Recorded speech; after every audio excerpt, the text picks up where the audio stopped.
Let's take our Bibles, please, at this time and turn back to the Old Testament book of Daniel in the 8th chapter. Daniel is one of two outstanding books in the Bible that deal with prophecy specifically, the other one being the book of the Revelation. And the book of Daniel lays out a 483-year period. It's part of 70 weeks that we will be studying in the future here, but 69 of those 7 heptads have elapsed, and that 483 years leaves us with a 7-year period that's missing. It's kind of dangling there, and that's what the book of the Revelation is all about. That which is called the tribulation period, the book of the Revelation. And the 483-year period started with the rebuilding of the temple, and it stopped when Christ made his triumphant entry into Jerusalem. And so you have something that started about the mid-400s, and as far as historians can figure, it stopped on about April 4th of 32 AD and left that 7-year period hanging there, and that's what the book of the Revelation covers. Now, God does this so that we might take a look at this book and marvel at how he gives to us prophecy, and that we would appreciate this supernatural God who can predict what's going to happen, and so that we could also see here how God works and he thinks and he teaches us and wants us to learn prophecy and how it comes to pass. And so we've been looking at somebody from the past by the name of Antiochus Epiphanes. He lived about 150 BC, more or less. And he is a picture of somebody who's yet in the future, but maybe alive right now. And we know him as the Antichrist. We don't know his name. But we know that Antiochus Epiphanes is the immediate fulfillment of what we're looking at here, and that the Antichrist will be what we call the ultimate fulfillment of all of this. And so whatever the man Antiochus Epiphanes was like, the Antichrist will be like. What Antiochus Epiphanes did to the Jews, the Antichrist is going to do to the Jews, because this man Antiochus Epiphanes is a type or a picture or a parallel of the Antichrist, and for 3 reasons. One, his attitude toward God. Secondly, his attitude about himself. And thirdly, his attitude toward the Jewish people. Now, with that as a backdrop, we're going to pick it up where we left off in verse number 13. I'm going to kind of overread maybe, but we're going to read down to verse 23. Daniel says, "Then I heard one saint speaking, and another saint said unto that certain saint which spake, How long shall be the vision concerning the daily sacrifice and the transgression of desolation, to give both the sanctuary and the host to be trodden under foot? And he said unto me, Unto 2,300 days, then shall the sanctuary be cleansed. And it came to pass when even I, Daniel, had seen the vision and sought for the meaning, then, behold, there stood before me as the appearance of a man. And I heard a man's voice between the banks of Ulai, which called and said, Gabriel, make this man to understand the vision. So he came near where I was, and when he came, I was afraid and fell upon my face. But he said unto me, Understand, O son of man, for at the time of the end shall be the vision. Now, as he was speaking with me, Daniel says, I was in a deep sleep on my face toward the ground, but he touched me and set me upright. And he said, Behold, I will make thee know what shall be in the last end of the indignation. For at the time appointed the end shall be. The ram which thou sawest having 2 horns are the kings of Media and Persia, and the rough goat is the king of Grecia, and the great horn that is between his eyes is the first king. Now that being broken, whereas 4 stood up for it, 4 kingdoms shall stand up out of the nation, but not in his power. And in the latter time of their kingdom, when the transgressors are come to the full, a king of fierce countenance and understanding dark sentences shall stand up. We're going to be talking about this king. I call him a dark, fierce king. There's something about the word dark, something about darkness itself. It's a creepy thing. I remember as a kid growing up in grade school that we'd come home after school and there was a show on called Dark Shadows. Remember? How many of you remembered Dark Shadows? It was about as cheesy as it would get, perhaps filmed in somebody's garage. But as kids, we just, vampires and bats, and we'd watch Dark Shadows. My wife's mom wouldn't let her watch it, but anyway, there's something about the word dark. And there's a king coming who is a dark, dark king. And we're going to take a look at him, but we're going to also see how his tendencies translate over to this coming Antichrist. And so as we talk about both of them, we see, first of all, what I call their sadistic cruelty. They're both going to be very, very cruel. Now, when Antiochus Epiphanes came to power, they didn't really have any idea what they were getting into at the time. He was the 8th Antiochus, but immediately he had some coins minted up. And on these coins, they were Theos Antiochus written on it, meaning Antiochus the god. The power went to his head almost immediately. And immediately he began to turn on God's people, the Jewish people. And you say, well, who put that in his heart? The devil, the devil. We find in verse number 9 at the end here, it mentions this little horn which waxed exceeding great toward the south and toward the east and toward the pleasant land. That's Palestine. That is Israel. Verse 10 says, and it waxed great even to the hosts of heaven. That's a reference to the Jewish people. It says, and he cast down some of the host and of the stars to the ground and stamped upon them. And that is a reference to the Antiochus Epiphanes tormenting the Jewish people. And he began to persecute them immediately because his goal became to Hellenize them. And do we remember what it means to Hellenize? It means to try and make people like the Greeks. You know, we talk about the American way, and we have our culture, and we have our custom, and we have our language, and we have our American way, if you will. Well, to Hellenize meant that you kind of were going to be like the Greeks, but the Greeks were very perverted and twisted. And so we find out that the Jews did not comply for the most part, and Antiochus Epiphanes began to persecute them. He was enamored by the Hellenization of the Greek people. He wanted the whole world to be like that. And the battle cry became conformity. And folks, that's really going to be it in the end times. You had better conform. And because this is what's best for everybody. And woe be to those who don't conform. Well, for the Jewish people, that meant compromise. That meant they'd have to abort their Jewish ways and abandon their God, Jehovah, and kind of succumb to idolatry. Well, they'd been cured of that. And they weren't going to get into that anymore. And so we find out that Antiochus begins to be very hard on them. Now, remember that it was also about this time that Rome was coming to power and beginning to flex its muscles and had aspirations of being the New World Order and the New World Empire. And so at the same time, you've got Antiochus, who would have been the Syrian offshoot of Alexander the Great, and he's trying to conquer land, and he was going good, but all of a sudden Rome comes up, slaps him on the hand, and says, go back home, you've conquered enough now.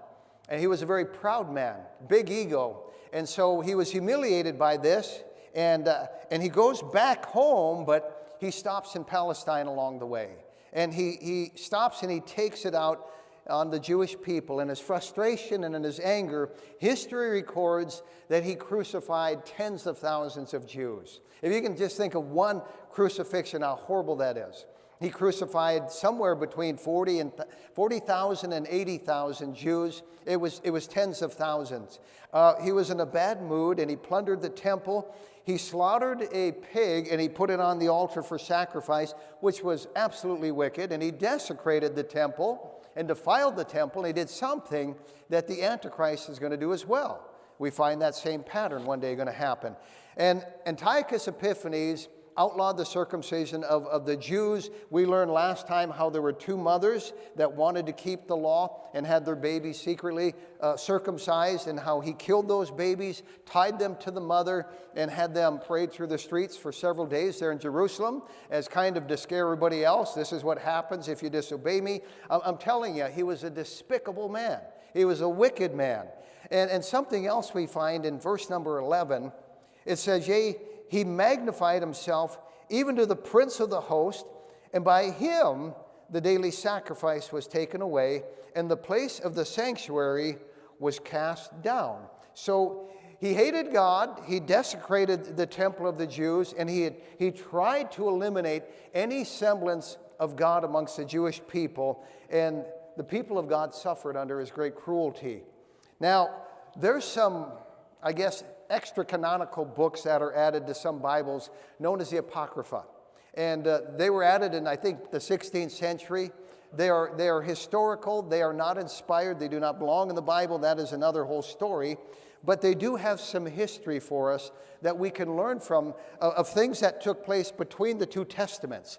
There was a 400-year period between Malachi and Matthew, between the Old Testament and the New Testament, and that's when all this history was taking place. And the Maccabees, the book of Maccabees, records it, I think, in the 7th chapter. I'm going to have to edit this because it's pretty graphic. But I'm just going to read it to you. You could find the Apocrypha, you could find the book of Maccabees, you could read this for yourself. But it's describing what Antiochus Epiphanes did in just one incident. And it says, it happened also that 7 brothers and their mothers were arrested and were compelled by the king, that's Antiochus, under torture with whips and thongs to partake of unlawful swine's flesh. One of them, acting as their spokesman, said, "What do you intend to ask and learn from us? We are ready to die rather than to transgress the laws of our ancestors." The king fell into a rage and gave order to have the pans and the cauldrons heated. They were heated immediately, and he commanded that the tongue of the spokesman be basically maimed, the hands and the feet of that eldest brother be maimed, while the rest of the brothers and the mother looked on. And when he was utterly helpless, the king ordered him to be thrown into the fire, still breathing. And the smoke from the pan spread widely. But the brothers and their mother encouraged one another to die nobly, saying, "The Lord God is watching over us, and in truth has compassion on us, as Moses declared." Well, after the first brother had died in this way, they brought forward the second for their sport. I can't even describe what they did to him. And they asked him to renounce his faith, and he did not. They punished him limb by limb. And he replied in the language of his ancestors and said, no, he would not recant, and therefore he in turn underwent tortures of the first brother. And when he was at his last breath, he said, "You accursed wretch," he's talking to Antiochus, "you dismiss us from this present life, but the King of the universe will raise us up to an everlasting renewal of life." And after him, the third was the victim of their sport. When he was demanded, he quickly put out his tongue, courageously stretched forth his hands, and he said nobly, "I got these from heaven, and because of his law I disdain them, and from him I hope to get them back again." As a result, the king himself and those with him were astonished at the young man's spirit, for he regarded his sufferings as nothing, and he too had died. And then they maltreated and tortured the fourth in the same way. When he was near death, he said, "One cannot but choose to die at the hands of mortals, and to cherish the hope God gives of being raised again by him. But for you there will be no resurrection of life." Next they brought forth the fifth and maltreated him. But he looked at the king and said, "Because you have authority among mortals, though you are also mortal, you may do what you please, but do not think that God has forsaken our people. Keep on and see how his mighty power will torture you and your descendants." After him they brought forward the sixth, and when he was about to die, he said, "Do not deceive yourself in vain. Do you think that you will go unpunished for having tried to fight against God?" Now, the mother was especially admirable and worthy of honorable mention. Although she saw her 7 sons perish within a single day, she bore it with good courage because of her hope in the Lord, and she encouraged each of them in the language of their ancestors. Filled with a noble spirit, she reinforced her woman's reasoning with a man's courage and said to them, "I do not know how you came into being in my womb. It was not I who gave you life and breath. Therefore, the Creator of the world, who shaped the beginning of humankind and devised the origin of all things, will in his mercy give life and breath back to you again, since you now forget yourselves for the sake of his cause." When Antiochus felt that he was being treated with contempt, and he was suspicious of her reproachful tone, the youngest brother being still alive, Antiochus not only appealed to him in words, but promised with oath that he would make him a rich and enviable man if he had turned from the ways of his ancestors, and he would entrust him with public affairs. And after much urging on his part, the mother undertook to persuade her son. Leaning close to him, she spoke in their native language as follows. deriding the cruel tyrant, my son, have pity on me. I've carried you 9 months in my womb and nursed you for years and have reared you and brought you up to this point in your life and have taken care of you. I beg you, my son, to look at the heaven and the earth and see everything that is in them and recognize that God did not make them out of things that existed. And in the same way the human race came into being, do not fear this butcher, but prove worthy of your brothers, accept death, so that in God's mercy I may get you back again with your brothers. While she was still speaking, the young man said, what are we waiting for? Basically, in so many words, stood up to the king and rebuked Antiochus Epiphanes, called him an unholy wretch. And I'm going to have to skip some of this. But anyway, the king fell into a rage, handled him worse than the others, being exasperated at his scorn. And so he died in his integrity, putting his whole trust in the Lord. And last of all, the mother died after her sons. Now, we read about this. By the way, Josephus, the Jewish historian, also records so much of this and has some material really, really worth reading about Antiochus Epiphanes if you wanted to Google it. But you get a glimpse of how cruel Antiochus Epiphanes was. And in that process, really get a glimpse of how cruel the Antichrist is going to be. We see the sadistic cruelty, but secondly, we see the sneaky cunning of both of these men. Now, in verse number 13, Daniel 8:13, then I heard one saint speaking, and another saint said unto that certain saint which spake, how long shall be the vision concerning the daily sacrifice and the transgression of desolation, to give both the sanctuary and the host to be trodden under foot?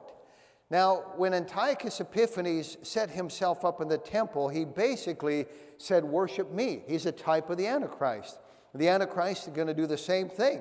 And at some point during the tribulation period, the Antichrist is going to set himself up as God in the temple. That's what's known as the abomination of desolation.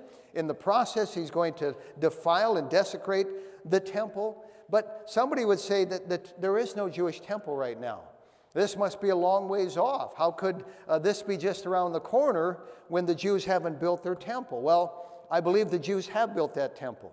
And we see prefabricated stuff go up almost overnight all the time.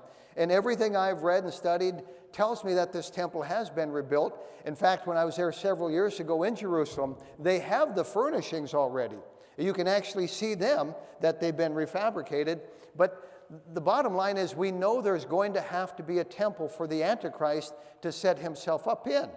In 2 Thessalonians 2, it speaks of him as one who opposeth and exalteth himself above all that is called God, or that is worshipped, so that he as God sitteth in the temple of God, showing himself that he is God.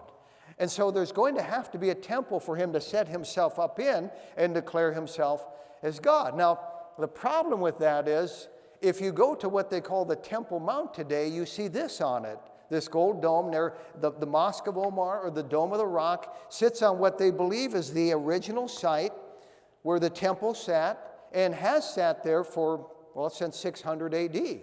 And you need to understand, there's been a couple of temples. There was the temple that David gathered material for, and when he died, his son Solomon took 7 years to build, and that temple sat there, a marvelous place, and then was destroyed by Nebuchadnezzar. And then after decades, it was kind of built by Ezra and Nehemiah and Zerubbabel and that crowd, but really not up to the standard of Solomon's temple. And then shortly before the time of Christ, Herod began to make it even as magnificent as it was at the time of Solomon. But Titus destroyed that temple in 70 AD. And so there's been 2 temples. And if there's another one built, and there will be, it'll be the 3rd temple. But somebody says, how can they build it when that Mosque of Omar is there? I mean, if you tried to tear that down and build this 3rd temple, it would be World War III. The Muslims would not allow that, and you're probably right. But what if that is not the actual spot where the original temple sat? I watched a documentary recently, and if you want to watch this, just let me know. But it makes a very, very strong case for that not being the right place. I really need to teach a whole message on that and the rebirth of Israel in May of 1948, because this all fits together. But if you go by the strictest scripture, specifically, it would appear this is not the right site. And maybe they're just following another tradition. If I were to take the time to explain why they picked this spot and what it probably actually is, it would be very surprising. But there's a very good chance this is not even the right spot. And they're actually doing digging right now down in the city of David and finding some very interesting things down there. But even if that was the right spot, who's to say they couldn't build the temple right next to it? And in these ecumenical days, that would be like, wow, it would really fit with the whole one world religion thing. I don't know. But I do believe this. It would really only take a matter of weeks to erect. And there would be plenty of time to do that. And we actually see in current events how quickly stuff is changing and coming together by the week. And even when I was there in 1986 for the first time, there was just kind of talk. You know, we could use a temple and kind of speculation. And this last time we were there, I'm telling you, there were national television commercials showing the blueprint of it in 3D and all that, and saying, this is something we need to do. And there's a huge movement over there to build the temple right now. So the Antichrist is going to set himself up in that temple as God, just like Antiochus Epiphanes did, who's a picture of him, and it's going to come to pass. Now, Antiochus Epiphanes was known by the Jews as Antiochus Epimanes. That's short for maniac or madman. They believed he was actually a nut, and he hated the Jews. He was used of the devil, and he did plunder the temple and took a lot of booty from that and spoil, and with it he paid down the national debt. He paid for the war effort, and something even that Hitler did. And anyway, God predicted all of this hundreds of years before it took place with Antiochus Epiphanes here. In 170 BC, Antiochus Epiphanes, when he plundered the temple, the ark disappeared. The Jews got it out of there according to history, and it went missing for 6 or 7 years. And notice in verse number 13, it talks about how long that sanctuary is going to be trodden underfoot. And verse 14, he said unto me, Daniel, unto 2,300 days, then shall the sanctuary be cleansed. That's 2,300 days. And that would add up to the 6 to 7 years that ark went missing during that time, as the temple was defiled by Antiochus Epiphanes. And again, you can read all this from Josephus as well and Google that. But in verse 14, it mentions, then shall the sanctuary be cleansed. So Antiochus Epiphanes was prophesied here at Daniel's time, 500 BC or so, to plunder the temple. And he did, and pay off his war debt with it, like Hitler tried to do. And by the way, tyrants have always realized that the Jewish people have money. And I mentioned last time that God has given them that ability to make money. And you can Google rich Jews throughout the world. I mentioned that on Forbes' top 10 list, half of them are Jews. 5 out of 10 are actually Jewish people. And that's kind of amazing when you consider that the Jewish population makes up 0.19% of the world. And you say, what is it about them? I don't know, but God blessed them way back there in the ancient days of Abraham. And you follow that followed Isaac and Jacob and millions more. Folks, there's a God. And the Jewish nation proves there is a God. And we need to wake up, because the proof is in the news every day. Israel makes the news every single day, whether you're hearing it from our media over here or not. And so Antiochus Epiphanes would plunder the Jews and the temple. The ark would disappear. They would stop temple worship of Jehovah. And that ark would be gone for 6 to 7 years. And it would pop up again, and they would resume their worship on December 25th. That is the date of 165 BC, when the Jewish people reincorporated temple worship. Now, in verse 15, it says, and it came to pass when even I, Daniel, had seen the vision and sought for the meaning, then behold, there stood before me as the appearance of a man. And I heard a man's voice between the banks of Uli, which called and said, Gabriel, make this man to understand the vision. Here's Daniel. He sees this vision. he's trying to figure out, we've already talked about what the ram and the goat and all of that means, and it's really laid out here in a few verses. But at this point, to Daniel, he's just seeing these visions of these beasts and certain betrayals of things. And so he sought to understand. And that expression in the Hebrew there, sought to understand, it's interesting. It's not like the way you get general knowledge at NDSU or MSUM or reading a book or something along that line. This is some kind of knowledge that is supernatural. And you know, there are people, and they understand a lot about a lot. I mean, the richest man in the world right now has gotten bored with this and that, and now he's trying to make a rocket to fly to Mars, and he's self-taught. And he's just talking to engineers, and he's learning from that, and that's what he's seeking to understand. But that kind of understanding, folks, is not going to get anybody to heaven. And that's not the understanding that Daniel was interested in.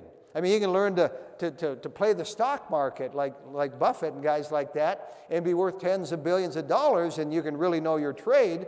You can study political science, and you can understand politics inside and out. But wise people seek the knowledge of God. And Daniel gets this, and he goes, I really need to understand what God is saying. And folks, what's important is what God is saying, what God's Word has to tell us. This is where the truth is. Jesus said, thy word is truth. And here's Daniel. He's old, he's wise, he's godly. He's living in the shadows of the hanging gardens of Babylon, one of the 7 wonders of the ancient world. He's seeing 15 million bricks stacked up and all this money and all this hoopla, and it's absolutely incredible, and it would wow the average person today, but Daniel's yawning at all that and saying, what is God up to? I want to understand what God is doing, and I hope we do as well. I hope that's where it's at for us. Now, we have more revelation than Daniel had. I mean, honestly, we understand all of this because it's in our rearview mirror now, right? Antiochus Epiphanes, he's in the past, and we know how this thing played out, and we understand this, and we've been given more than really Daniel has, but Jesus said, for unto whomsoever much is given, of him shall be much required. And it really behooves us, folks, to be in church and to learn these precious truths.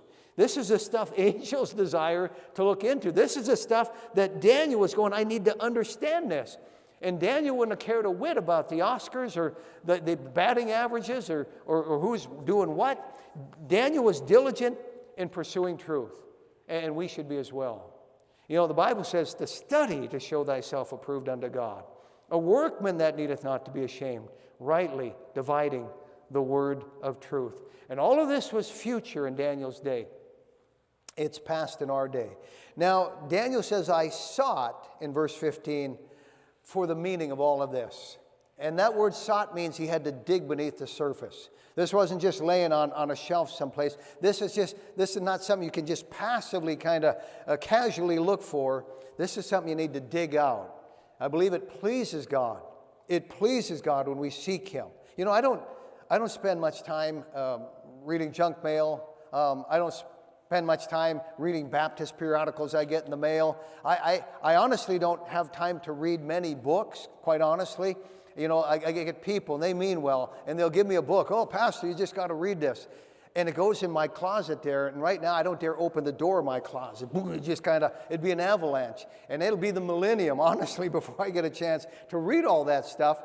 I just don't have a whole lot of time for that. I've only got so much time. I want to know what's important to God. I want to know what God wants us to know from His Word. And we find Daniel says, I sought to know this. Now, in verse number 16, we read, and I heard a man's voice between the banks of Ulai, which called and said, Gabriel, make this man to understand the vision. And so we find here, Daniel's at this bank of the river, and all of a sudden this voice comes out of nowhere, Gabriel, make this man to understand. Daniel's kind of hearing what's going on in that other dimension, if we could put it that way. And all of a sudden, the very voice of God says, Gabriel, make this man to understand. And notice in verse 16, I heard a man's voice. You know, there's this movement degender or ungender God and the Bible and really everything. I mean, even society. Now it's they and it's them. And you say, what's next? Well, there's even a gender-neutral Bible. Did you know that? Like God is neutral. I hate to disappoint you, but in the Greek language, every word is assigned a gender, be it masculine, feminine, neuter.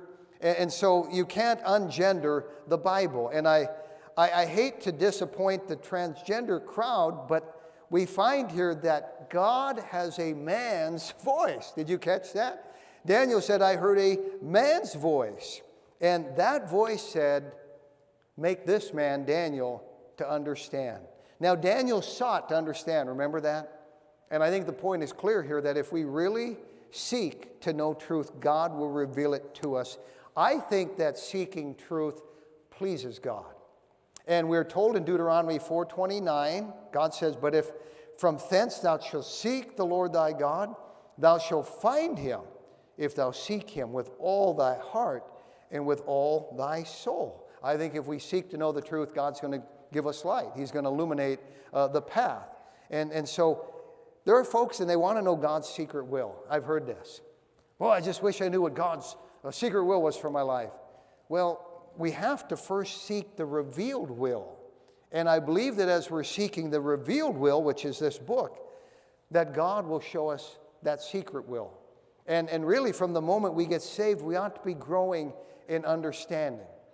Daniel said, I want to understand. Here's this old man, Daniel, and he still didn't have it all figured out. And God said, Gabriel, make that man to understand. Proverbs 4:18 tells us that the path of the just is as a shining light that shineth more and more unto the perfect day. Here's Daniel. He's a veteran Christian by this time.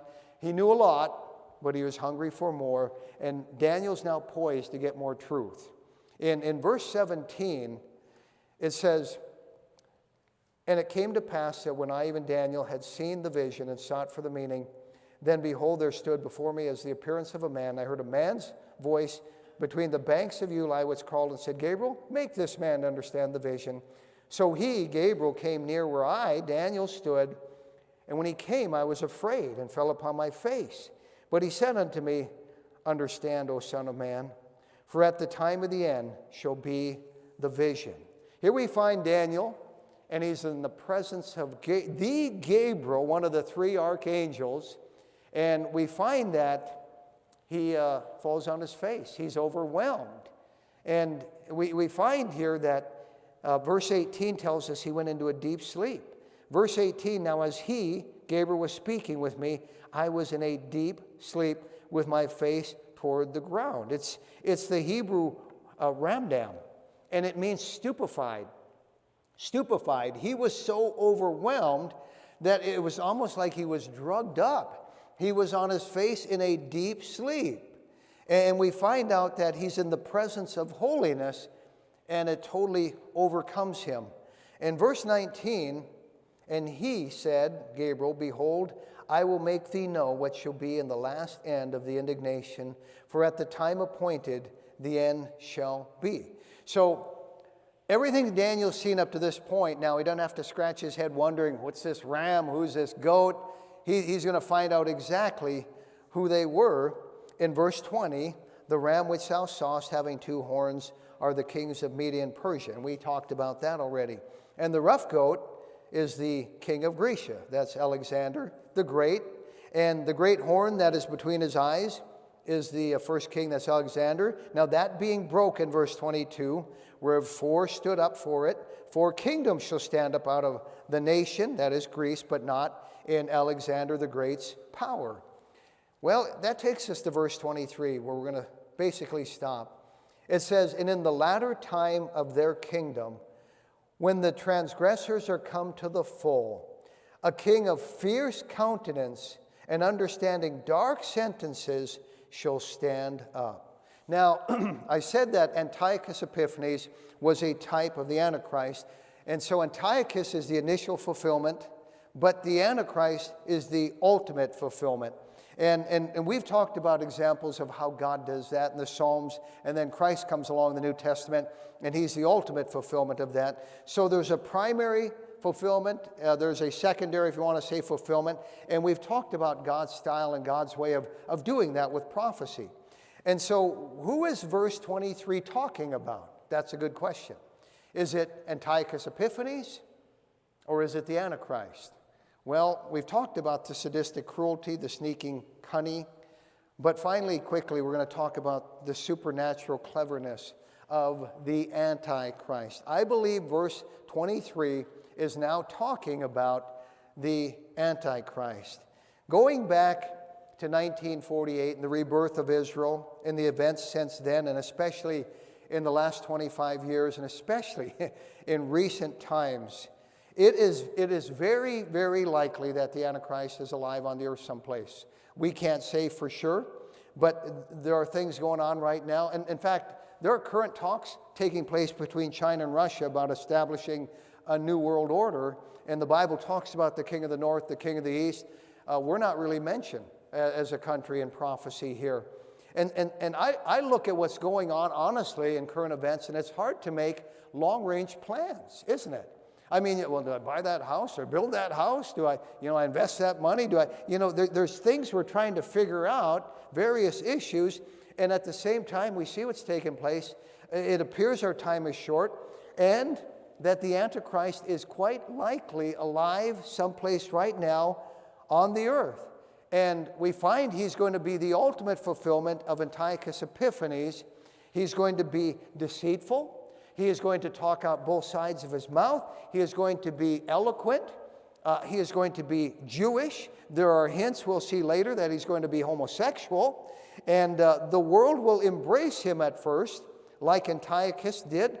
And he will eventually turn on the Jews and claim himself a one-world ruler. Now, a new world order is currently unfolding, and where there's a one-world government, there has to be a one-world ruler.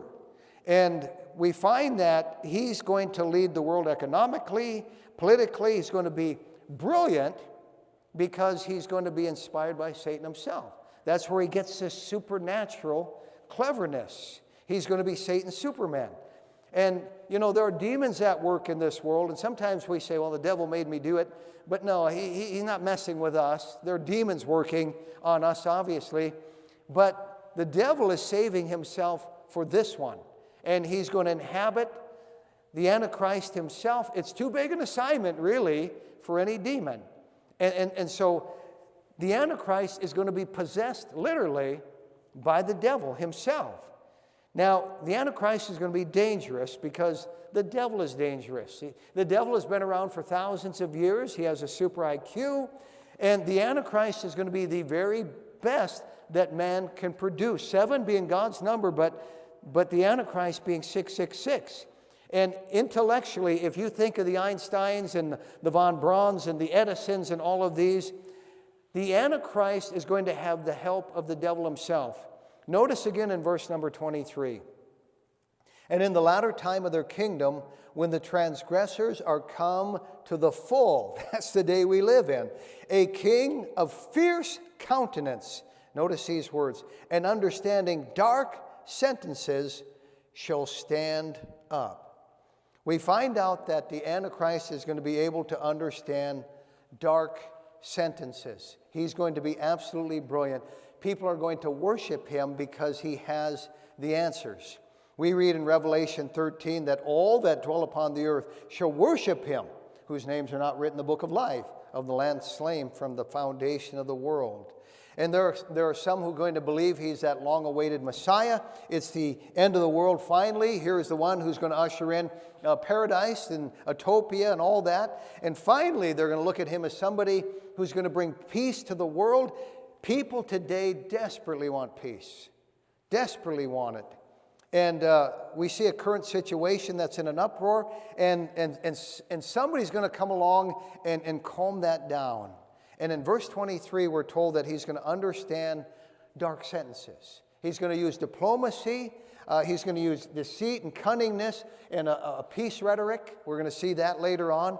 And he's going to be more shrewd than any other world leader. And he's going to understand dark sentences because he's the devil incarnate. The devil is extremely brilliant and supernaturally intelligent. Ezekiel refers to him as a son of, or here in Ezekiel 28, son of man. Take up a lamentation upon the king of Tyrus and say unto him, thus saith the Lord God, thou sealest up the sum full of wisdom. It's talking about Lucifer here, and it tells us he's full of wisdom. There's so much in that. He's brilliant, and he's going to understand dark sentences, kida in the Hebrew. And it means hard situations, perplexing things, riddles, mysterious stuff. And there are places in the Bible that speak of these dark sayings, these riddles. And one being when the Queen of Sheba came to visit Solomon and had these hard questions for him. It's the same Greek or Hebrew expression, kida. And so we can know, math, and we can know science, we can know geometry and things like that. But kida, dark sentences, that's something that takes supernatural help. And that can come from either God or the devil. And in the case of the Antichrist, the devil is going to be getting help. And he's going to come on the scene. He's going to calmly give solutions. And his solutions will work at first.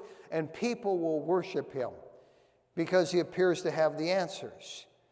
But the bottom line is, he's going to turn on the Jews. He's going to proclaim himself God halfway through the tribulation period. And all of a sudden, all chaos is going to break loose. Lincoln said back in 1858 in Clinton, Illinois, he was given a speech as he was politicking, and he made that famous quote, you can fool some of the people all the time and all the people some of the time. He said, but you can't fool all the people all of the time. And the bottom line is the Antichrist may prove Lincoln wrong. And the day is coming. And for those who don't embrace him, they will pay for it with their life. And we'll be talking more about that next time as we pick up our study here in the book of Daniel.